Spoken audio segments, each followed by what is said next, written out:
Everyone, I'm just putting together a quick video about how I'm cutting my insulation for my barn conversion. Hopefully it'll help some of you guys. If you haven't got all the kit, it might help a little bit. It's a cheaper way of doing it on a budget. This is a self-build. I'll show you what we're doing with the walls in a minute, but I'll give you an idea of how I'm cutting it. Let's have a look. So this is how I'm cutting my insulation. I initially tried it with a knife on some of these boards. It's not the straightest of cuts. You can do it with a saw. It's manual and makes it messy. If you've got a plunge saw, that could work quite well. But if you don't have all the kit like me, you've only got some basics. I'm going to use my circular saw,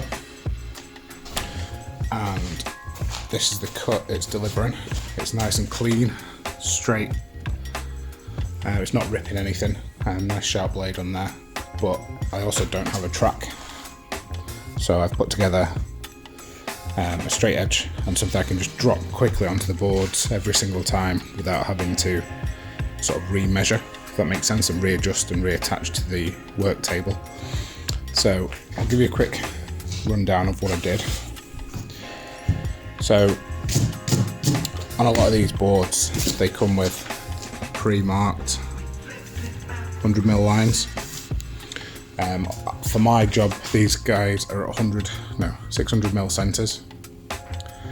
So that makes it nice and easy. There's a 600mm mark on these boards. So first thing I did was get a nice straight edge, make sure it's straight. And lay that roughly around the 600mm marking on your board. Next thing you want to do is get your circular saw, and obviously you look where your cut line is. So mine, it's this point here. Line that up with the line that you're going to cut. So for example, we'll do this line here. So once you're in line, you can check that by pulling the blade cover back and make sure the safety's on, and check that the blade is going to actually hit the line. So that's the cut. So the next thing you want to do is make like a fence that you can drop on the board every single time. A nice quick turnaround if you've got lots to cut like I have. I've got hundreds of these to cut. So we know the distance from there to the rip line, so we can measure that. And what I've done here is I've created a tiny piece of timber that slots over the edge of the board. So I know that as long as this point's in line with the line I want to cut, the rip fence can run straight along that, and it should give me a nice straight cut right to the other end with no issues. So I've put one of these little pieces of timber on each side with, I think mine's 30mm. Just tacked it on, but I've also put a little screw just peeking through the other side. You can probably just about see it. So it just gives me something, a tiny little hole, just tacks it in place. It doesn't slide around whilst we're going along. So I've done that on both ends, as you can see.